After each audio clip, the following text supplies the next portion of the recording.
Hi, everybody. That was a big... All right, so let's start off with the questions. We'll get to the bio stuff later. Everyone on three. I want to hear it yelled out. 1, 2, 3. Thank you. Everyone ought to be getting that. So this was actually Trivia 100 from the 2006 qualifier round of Capture the Flag. They were very clever. Next year's question was very difficult. We had a hard time solving this, so of course that. And then the following year, any guesses? If you didn't already know? Any guesses? Hack Blank Planet. Thank you. Yes. Yes. We were all wondering next year what would they have done if they ran it this year. Ken Shota did not end up running it this year, but it would have been interesting to see. Now, of course, the point that this does bring home, there is a lot of inside jokes. If you came across this out of the blue, it might have been a little bit more difficult, not knowing sort of the prior history. In hindsight, it's stupid easy, but it helps to sort of be prepared. And that's really what this talk is about. A lot of this is meant to be sort of background, the kind of the inside story, the inside jokes, how it runs, what it is. So when you're wandering through the Capture the Flag room, you know what's going on. If you want to participate, you want to compete, hopefully we can go some hints that cover that too. So I'm Cyphertex. This is me and my computer at home right now. That's what I use. It's not. It's probably no surprise. I prefer Linux over Windows. These days, though, Steve Jobs takes more of my money. The age-old debates, I got to go with VI.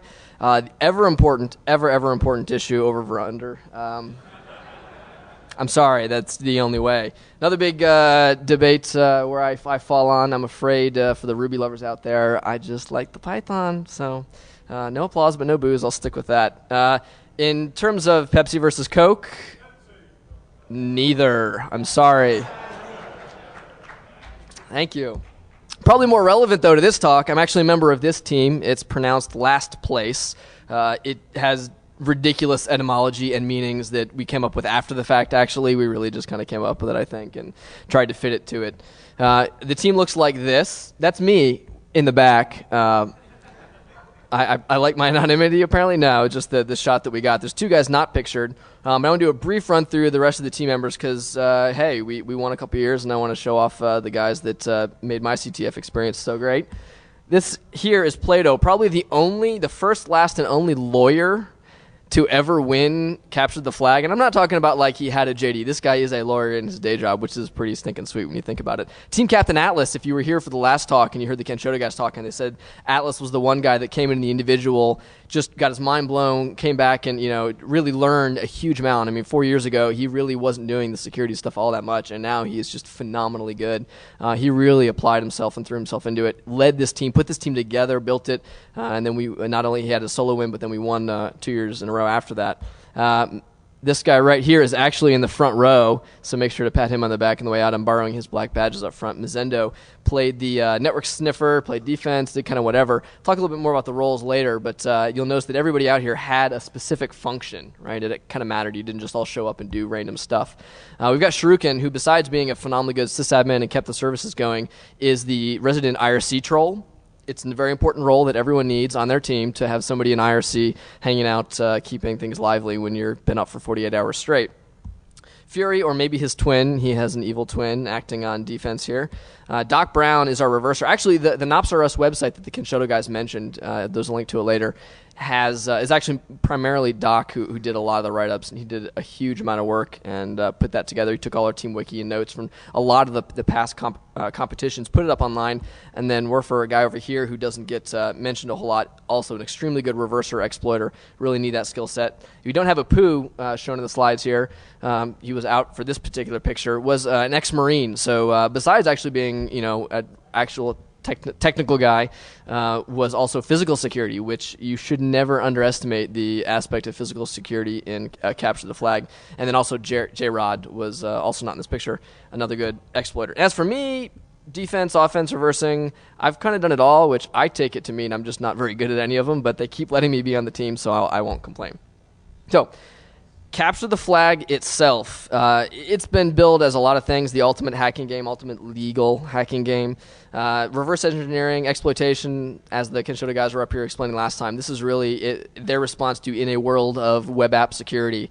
They wanted this to be binary exploitation, reverse engineering, hardcore stuff that in some ways is a hard skill set to develop these days, because a lot of the security research nowadays in the web world kind of misses out on the binary history in the background, and so they want to make this just lots and lots of binary fun. DD Tech, which is putting on the competition this year, claims that they have the same focus, and so presumably right now going on is the beginning of Capture the Flag for this year, doing the same kind of thing. We're very binary exploitation based, not a whole lot of command injection, cross-site scripting, SQL injection. I miss it, but I get made fun of for being a web weenie, so.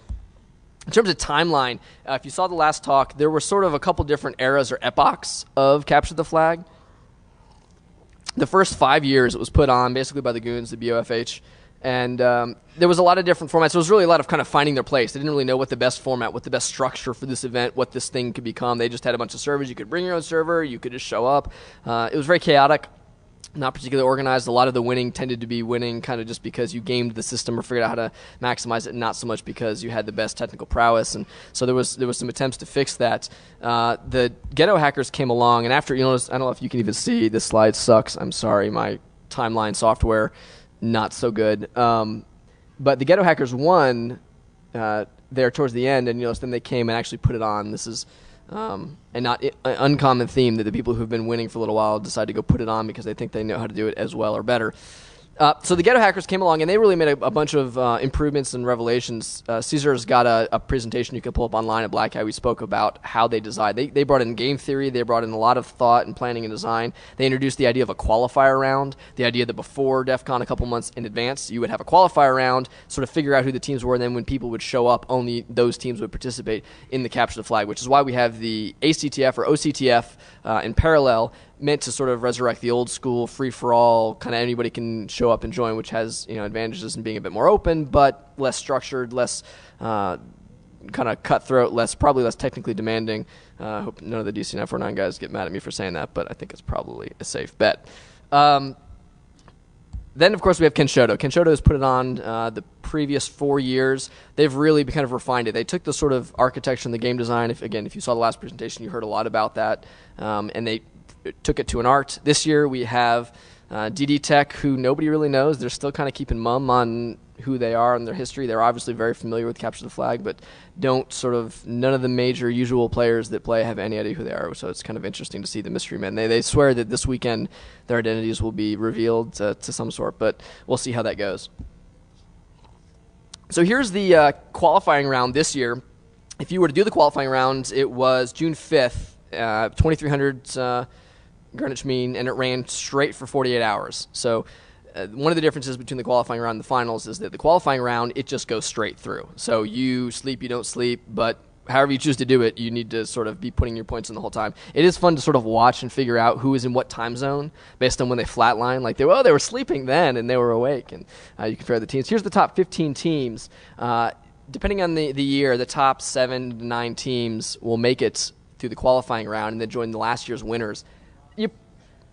You probably can't read the font. It's really small. Feel free to grab the slides online later. Actually, the raw data is online as well. You can go pull it up and animate the graph to your heart's content or play with it if you like. But you'll see there's a lot of ups and downs, a lot of backs and forth. There's a couple of strong players. And so these teams, it's important to know, it's a Sun Tzu quote. I'm sure it's relevant. It's got to be. It's a security talk. So we're talking about knowing our enemies. It probably says something like that, right?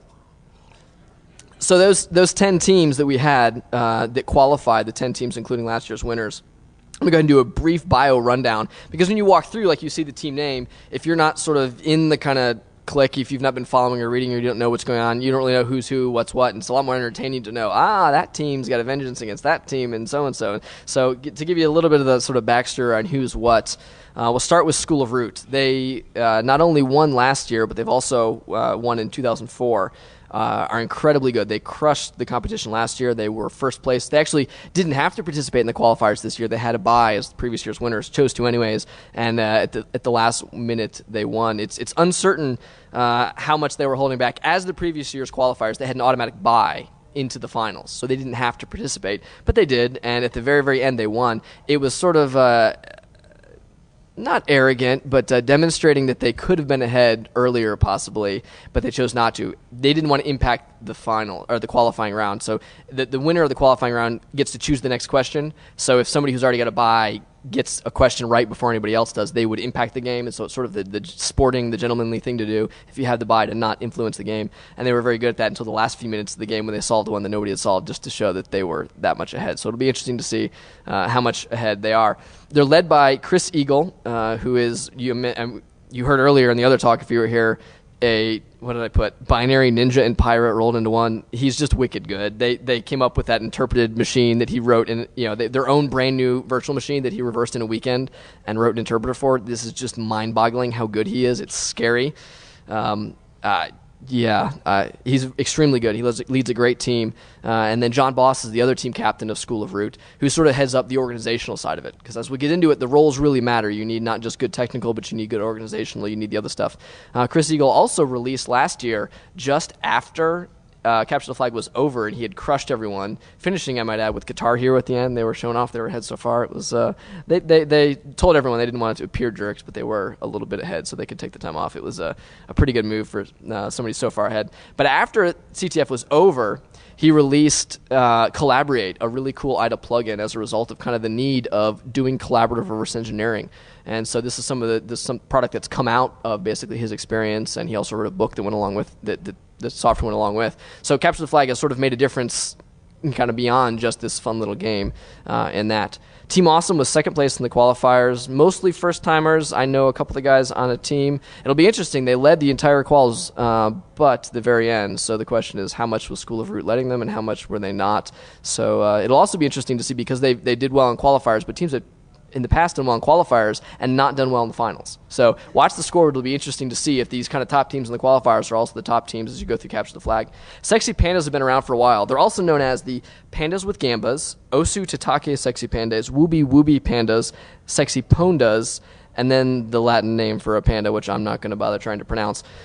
They have not only are sexy pandas, as you can see. They look like very sexy pandas. Done extremely well. They participate in a lot of international CTFs. They're mostly they're Spanish-speaking gents, and most of these folks, we kind of know each other. You get to see them year after year, and they do extremely well. They tend to have a strong start and then die off, but if they can keep their level of profit up or scoring up, they will be extremely dangerous. And they were in third place again in the finals. So Plus is actually one of many Republic of Korea teams. There's a lot of South Koreans that have been showing up in Capture the Flag just the last couple of years, doing extremely well. I think there's at least like 4 teams that are either entirely or partially made up of folks from South Korea. So there's a very strong showing. I think they play StarCraft like an Olympic sport over there. So it's my guess is that may have something to do with it. That sounds like a pretty cool place for a bunch of hackers. So. Primarily undergraduates from the university. Again, they were 4th in Capture the Flag. Shellfish has been around forever. University of California, Santa Barbara. These guys are led by Giovanni Vigna, and they put on their own Capture the Flag called the ICTF, which is a lot of fun. It's a great Capture the Flag. To participate, you can do it remotely, primarily for academic groups, but others can participate usually. They won in 2005 and have been around in a lot of the qualifiers. Are extremely good, very, very nice folks. Song of Freedom, another one of the Korean folks, a little bit quieter, don't know much about them. Then when asked for any kind of logo or bio, their response was no comment. So it's not at all surprising that folks like their privacy. Lalo skaters dropping from Rafflecopters. These guys, aside from the awesome name, but you like my logo? I made that. Now here's the cool part. That made that 2 hours that it took to do that worth it. Thank you. Except Keynote can't loop, so otherwise you would be continuously falling and coming back. They have a much cooler logo on their shirts if you go nowadays. I wish they had given that to me, and I didn't have to make this. But they were really interesting because back in 2007, 3 guys from this team sort of put together a team to do the qualifiers and just blew everybody away in the qualifiers, which is really pretty impressive because the qualifiers, not only because they're 48 hours straight, but have a widely diverse set of challenges. And so to have just a small team do so well is extremely impressive. And again, they're here at the finals now, so we'll see how they do. They've also picked up a couple members, and I think if you know these guys or are friends with them or are interested in a slot, every now and then teams are willing to pick up kind of Ronin and have them join their team if they're under 8 people, which is usually the table limit. So if you really are polite and careful and can demonstrate your skills some way, you might consider asking. I make no guarantees or promises. Most folks tend to keep their teams the way they want it because you have no idea if it's a spy from another team or not when they come and ask to join you. So the Routards are a French-speaking team. Originally just all French. They're now French-speaking. I'm not even going to try to read the names. It would not be pleasant, but Hanzo's the team captain. And again, they have the distinguished honor of having been in the finals the last 3 years in a row. The only other 2 teams to do that being the Pandas and School of Root. So again, they're very, very commonly here and very skilled. WoW Hacker, I've been around for a couple years, another one of the Korean teams, and that's about all I know about that. Sapheads showed up at the last minute this year. They made it because of a couple other teams dropping out. And they're a combination of a couple other groups that I'm not going to read. It'll be in the slide notes if you want, that kind of joined together with some friends online. They're from all over the place. It's great to see a lot of internationally mixed teams, not folks just that are friends locally, but a couple of these teams are really draw from all over the place. They are also behind a really, really awesome, probably the best Capture the Flag write-up ever. Came out this year. It's a comic book style write-up explaining how they solved one of these binary challenges, and it was a lot of fun. It's linked to in the slide notes. You can pull up that. All right, I've talked enough. Let's go back to a challenge. This one, I'm going to warn you, is a little bit more difficult. That said, the rewards are that much greater. I have a Frisbee valued at far, far under $1,000. Much closer to $1 at Target, but I'm not saying. It goes to the, if you can't see it in the back, it's the skull and crossbones with heart-shaped eyes. It's very sweet. That goes to whoever can answer the next question. So, take your time. If you've already seen this, please don't answer. You're on your honor here. It's no fun if you've already received it. Anybody got any ideas? We'll kind of talk through it a little bit. So, x86, EBFE. Oh, we got a possible answer. Your answer was beef. Always a safe bet. Incorrect in this case, however, is specifically because PPC instructions are never 2 bytes long. Well, yeah, anyways. Yes?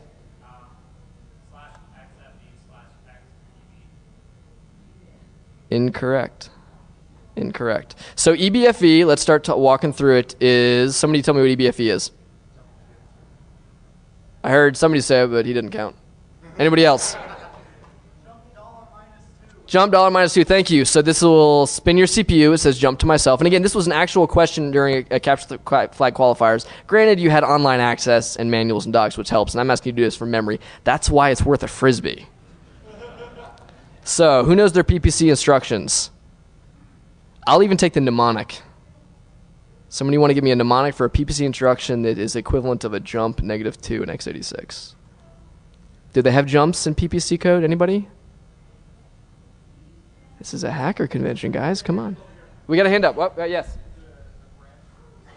It is a branch instead of jump. What might the argument to the branch be? You're kind of thinking along the right idea, but maybe it's not based on the end but the beginning of the instruction instead, in which case it would be 0. Oh, we have a winner. Excellent. All right.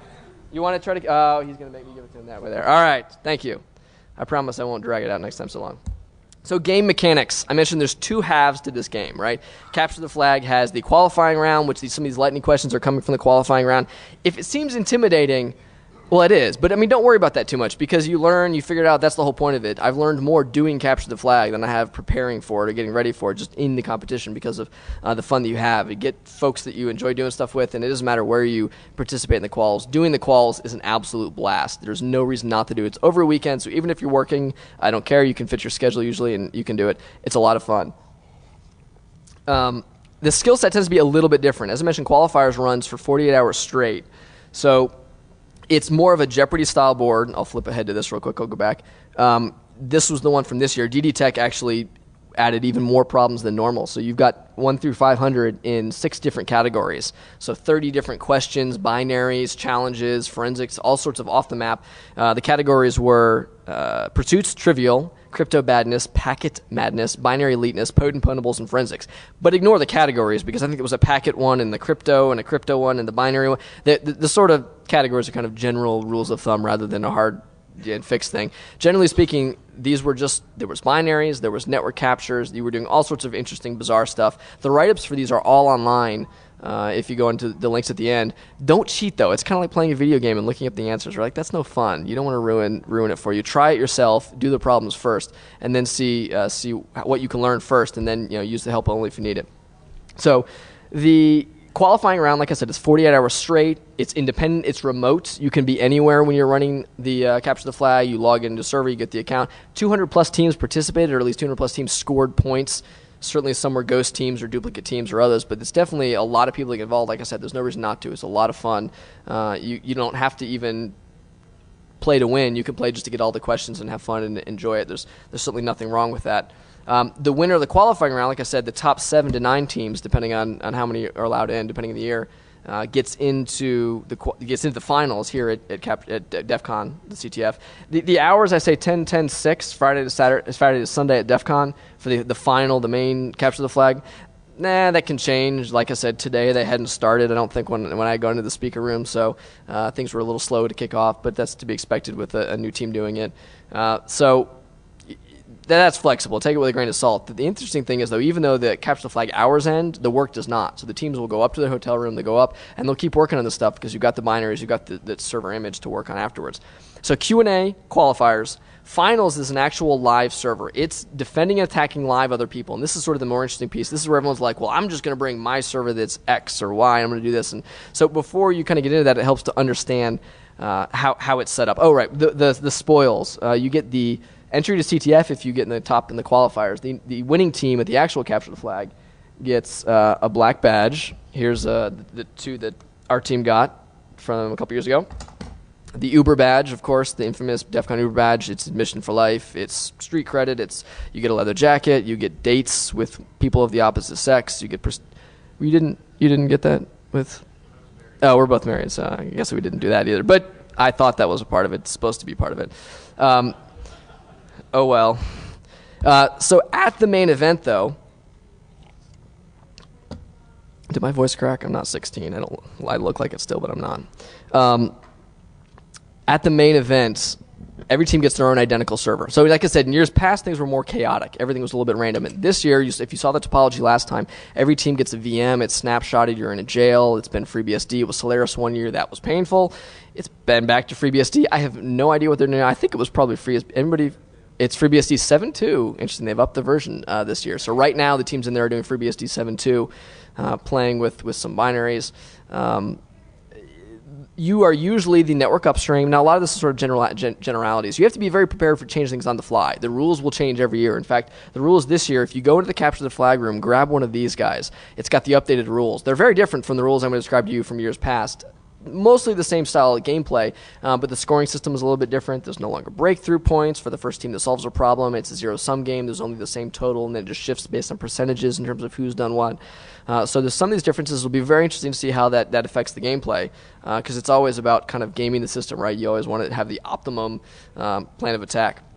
You want to be prepared to do a lot of things. You've got flags, hence the Capture the Flag part, right?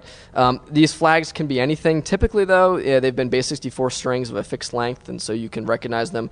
There's a lot of it goes on again behind the scenes in terms you have to track who stole what flag from whom, because you have to know when they got it, where they got it from, what service. So when you get points, if you do a breakthrough point, you have to kind of figure out all this stuff. If you're tracking zero-sum game, you have to so all that is very carefully set up, and running a CTF is way harder than participating, and I'm very glad to have participated and no desire to run it if I can help it, because that would be a lot of work. But stealing these flags and then submitting them is the way you actually get your points. The other way you get points, or rather you keep your points, is your SLA. So every team is required to keep their services up. I can have perfect security when I unplug my server. It doesn't help me much at actually maintaining service, and so to keep people from doing that, sort of taking the nuke approach, your points are all, sum total all your points from either stealing a key, from overwriting your overwrite key onto somebody else's keys, all of that is multiplied by your SLA. So if you're up for 90% of the service checks you make, you get 90% of whatever the bucket of points you got. SLA matters. This is sort of the biggest, it's not like an inside trick or secret, this is just really, really important. Keep your services up. If you've got defensive techniques and tricks that you think of how you can rearrange the server, great. Test them very carefully. Never ever fail a service check, because that will screw your score very, very quickly. So, roles. Thank you. A successful CTF team has a lot of different roles. I mentioned earlier, yeah, it was pretty lame. I mentioned earlier a lot of people think they're just going to be reverse engineering, and that's like all it's going to take. I mentioned my team has a bunch of different skill sets. You really have to have the complete sort of picture. You've got to have a leader. You need somebody just to organize the team. I mentioned Atlas, and our team is an excellent leader. Yeah, the herding cats. This should not be your best technical person. This should not be the guy who's the best reverser, should not be the guy who's the best exploiter, because that's a waste of his talent. It needs to be somebody who's organizationally good, who can motivate, who can track, who can keep communication going. It sounds stupid and silly to say, like, teamwork is really important and really it really is. If you don't get your people working together, you're never going to win. Your network administrator is the guy who's not only setting up your firewall, but also monitoring the network, and it's maybe a split role. Teams can obviously implement this differently, but all these skill sets are going to be used. He's the guy who's watching all the attacks that come against you. He needs to be working with the defense to let them know new attacks. He needs to be working with the reversers to let them know when he sees a new attack to help them to figure out to others. You've got to all work together. Of course, you've got the reversing and exploitation. I didn't Google image search exploitation. Sorry, decided that would be a bad idea. This is the main skill set. It really is. Like I said, this is a binary exploitation. So if you want to do this, you've got to have somebody on your team. And you may have that one rock star who's your good exploiter, and that's okay because you need all the skill sets. But somebody's got to do this. You need your sysadmin. Somebody's got to keep your services up. That SLA I told you is crucially important. Keep your system running. And you don't know what you're going to get. You may get Solaris, you may get FreeBSD, you may get something bizarre, and you need somebody with a lot of experience in all this stuff. So Defender is similar to sysadmin. He plays it looks like the same. He's on the server. He's monitoring. He's keeping out. The difference, though, is the Defender's goal is purely to frustrate the opposition. His goal is to think of all the not nice things you can do to your people. You want to be dropping long-lived connections. You want to be moving binaries around that the score bot checker won't use when it logs in. Anytime when you can figure out a behavior that's definitely a human and not a bot, you want to kill it. You want to be actively involved in maintaining the security of your server. And this will be especially interesting as, the zero-sum game of scoring, how that impacts the number of points when defense matters more. In years past, it's almost been easier to ignore defense. You were better off not doing anything on defense to keep that SLA up. But we'll see if that changes. A gopher or gophers are critically important. Do not underestimate how nice it is to have somebody to get you food, because hackers do not live on caffeine alone, I'm afraid to say, for maybe 24 to 48 hours. But beyond that, you're going to need a little bit more than that. I said it earlier, you have to have teamwork. My team has never been the best at reversing, never been the best at exploitation, never been the best at dirty tricks. Okay, we were pretty good at dirty tricks. We'll get to that next. But we weren't the best in just about any area. We worked together really well. Team size is kind of a controversial topic. School of Root, the guys that won last year, have a big team. Not everyone is necessarily good or involved in the same degrees, but in some ways a big team can hurt you. You need people coordinating and working together more than you need just a lot of people to throw at different problems. That said, you probably can't win with like a 5-person team, no matter how good those 5 people are, because there's something like 20 binaries you get at the start of the game, and you're doing the network monitoring, the sysadmin, you're doing all these other roles that you've just got to have a number of people. So a quick word on sort of CTF etiquette. I'm a really nice guy, I promise I am, but I have been rather rude to people and ask them to leave the table because you don't know if they're a spy or not. I've sent spies against other teams. I would not be surprised, and I know for a fact other teams have done it to us too. So if somebody says, hey, I don't want you watching my screen, they don't take it personally. When you're in the room and everyone is going on, it gets pretty competitive. So just as a word of warning, you don't shoulder surf these guys or try to see what you're doing. I know it's really interesting. That's why I love to do it, but like I said, just don't take it the wrong way when they ask you to leave. All right. Another lightning round. It's a little x86 instruction heavy. So who's got their Intel manual on their laptop and wants to pull it out? I'll settle for the mnemonic. You don't have to assemble it in your head this time. Implement the following in one instruction. What does this look like?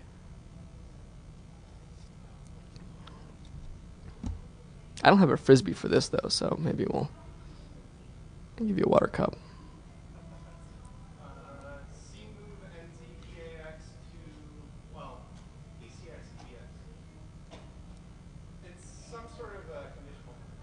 It's not.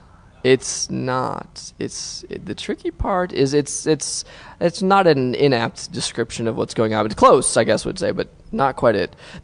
So what will be put into EBX at the end of this? So the interesting thing is, so we're shifting 1 by ECX and ANDing it. So what's the only possible results? Can I have 14 bits in EBX at the end of this? I cannot. How many bits could I have in EBX at the end of this? I can only have 1 bit. There will only ever be 1 bit at a time in EBX at the end of this. We're going to skip this. This is not all that interesting. It's not all like this either. I like this stuff. This is a bit scan write, so it's actually a nice long C loop that comes down to just, hey, look for the last one and put it in this other register. Isn't that neat? Okay. Now, the fun stories. This is where I hope I don't burn bridges. It is a hacking competition, folks. Don't be surprised if there is some hacking involved in this competition.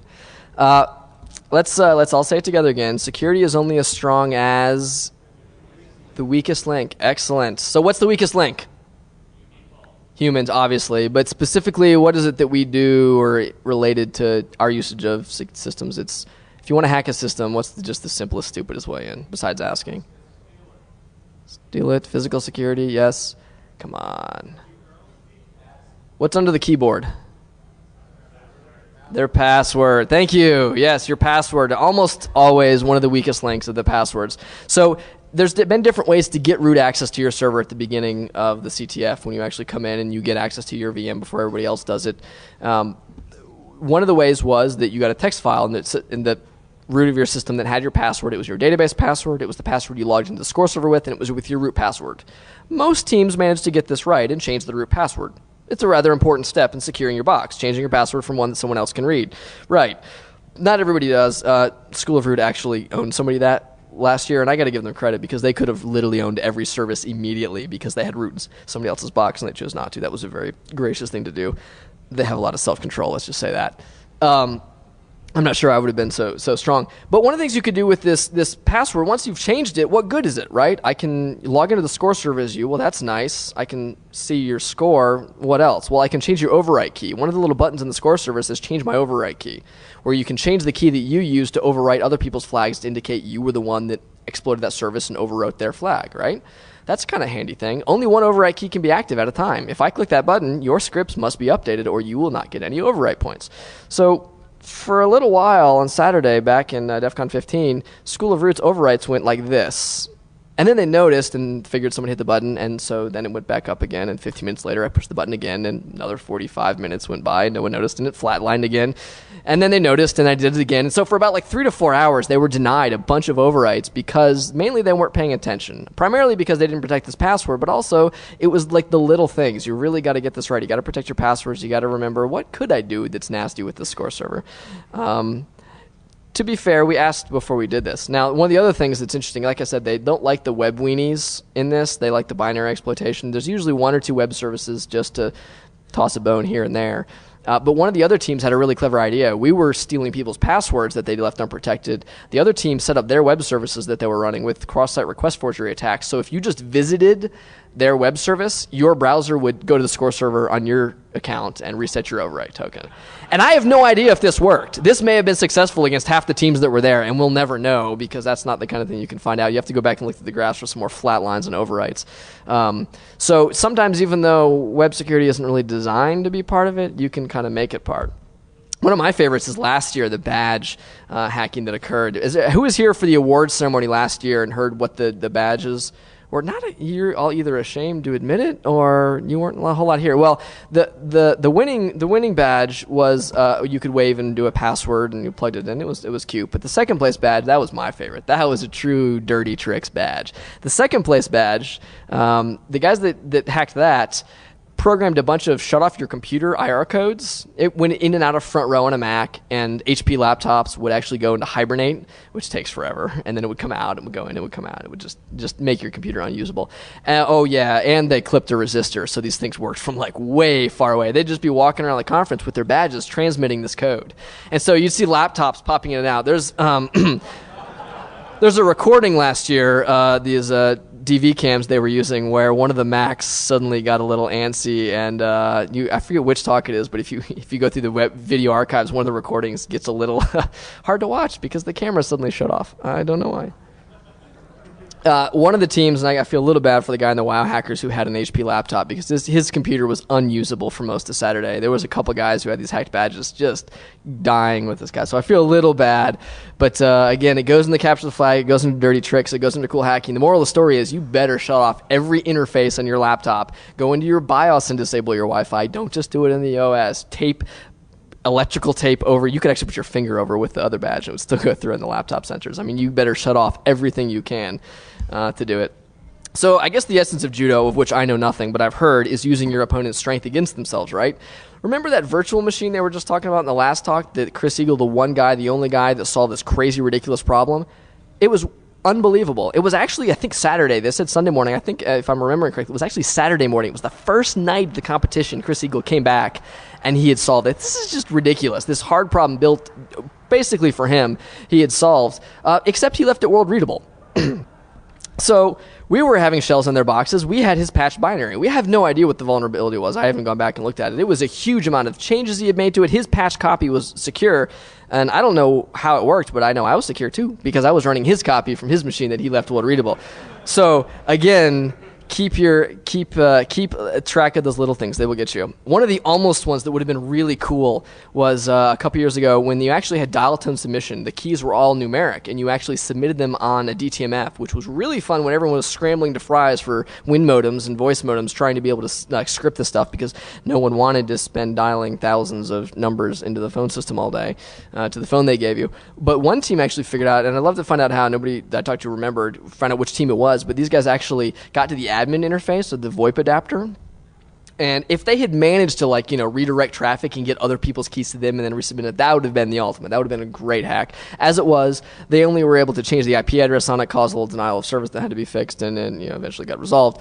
But they did get breakthrough points. So even though it was a kind of hack that was against the infrastructure, which is often against the rules, the moral of the story is if it's a cool hack, if it's a good hack, it's probably going to be worth some points. The other part is, again, if you go to the organizers, they'll usually let you do whatever it is because they like cool hacks too. They want to see this stuff go on. So this year, I wonder if somebody from DD Tech is in here. Probably not. They're sure very busy with that. But the qualifiers they put on this year had a problem. It was Forensics 200 that was meant to be solved by getting a Vim swap file. So you had to actually get the swap file and figure out the changes to the file and the original file source to figure out some changes. There was another problem that was solvable with a Vim swap file that was not meant to be solvable with a Vim swap file. They were fixing a web service and editing it on the server live with VI, and someone from one of the teams happened to go grab the swap file, get the source code to the prop. It makes it much easier when you have the source to a web service for some reason. It's strange how that's happened. So again, it's not always the way you expect it to be solved that it gets solved. So there's a lot of ways you could ruin the competition. We know this. Denial of service attacks are generally just disallowed. It's just not fun. I know it's a hacking competition, and if it's clever, it's worth it. Do it. You get points. Ask. Always ask, because you'll get the points. But just play nice. That's all I ask.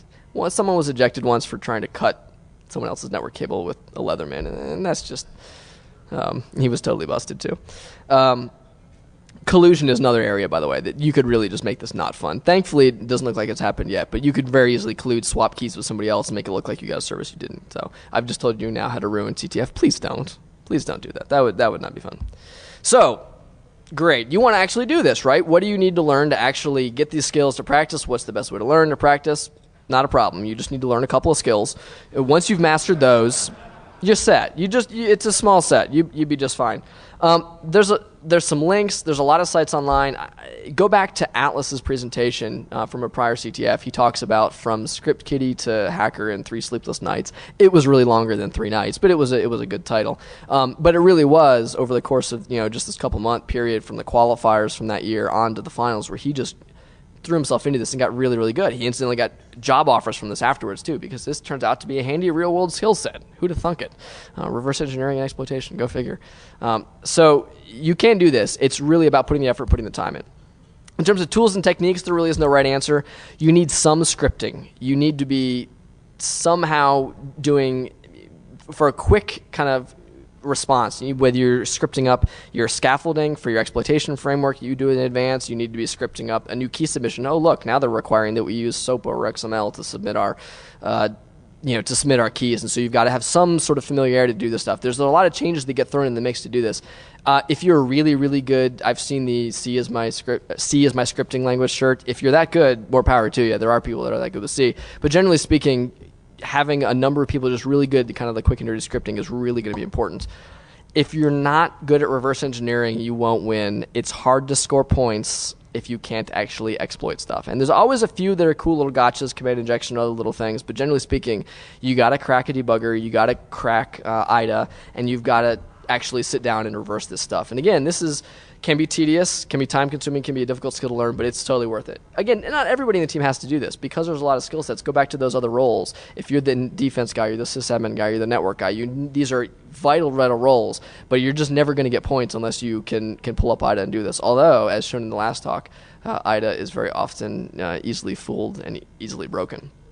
So a couple of web links, a lot of the resources for this. The first link is capture.theflag. I wish that was easier to pronounce. I'm sorry. It's capture the flag with a period in between capture and the FL and the AG. I was just trying to be too clever, apparently. That's going to be where these slides are up at. That's going to be where it's just a whole bunch of other stuff going up there. So if you are interested in capture the flag, that will have everything you're going to need to know, links to all other write-ups from all the other teams. It'll have links to binaries. It'll have images from capture the flag years past, so you can play with these binaries yourself. Right now, it just has the presentation, but very shortly, aka when I get back on a network I trust, it will be getting more stuff. ddtech.biz, the guys that are running the show now, I'm really looking forward to seeing what they come up with this year, and hopefully the contest is going live now and we can all walk through and watch the scoreboard to see what's going on. Again, make sure you read those updated scores and try to figure out how would you find loopholes, how would you play it, what's the strategy teams are using, walk around and watch from a distance in front of the screens to get a feel of what the teams are doing. Nops R Us was mentioned in the last talk too. That's the one that has all the write-ups. Nops R Us has write-ups for 2 or 3 years worth of qualifiers and finals, so you can find lots and lots of good stuff up there. If you get stumped, if you want to go see what types of questions are liable to get into next year's qualifiers, go back and see that. Shall We Play a Game is done in the style of War Games, yeah, that's the thing. With a little backdoor interface to Whopper, and you can play games with it. But it has write-ups for just this year's qualifying round, so you can see those there. A couple other links. The one I want to highlight is Arsnake. I wonder if he's actually here this weekend. Has a great blog post that was called Hacking Without All the Jail Time that turned into this great reference because everybody linked their favorite online capture the flag games. There's a huge amount of sites where you can go to do web security testing, capture the flag testing, of a lot of other types of capture the flags too. You can practice all this stuff. Again, practice the Hacking Without All the Jail Time. It's a great resource as well. So if you want to pick 3 books to write, I hope Chris Eagle doesn't hate me for all the dirty tricks I've pulled on him, so hopefully I'll try to pimp his book. It is the Bible for IDA reverse engineering. Chris Eagle, like I mentioned, the captain of School of Root and just a phenomenal exploiter and reverser, was the author of this. He released the book last year. This is going to be like the standard one reference book for IDA for the foreseeable future. It's extremely good. A couple others that are very useful as well are Hacking the Art of Exploitation and Shellcoder's Handbook, because again, this is a binary exploitation kind of skill set. So fine print, Creative Commons licensed. All the images, if you pull up the slide notes, were from Flickr and Creative Commons, and that's about that. Questions will be off in the other room. Thank you all for coming out.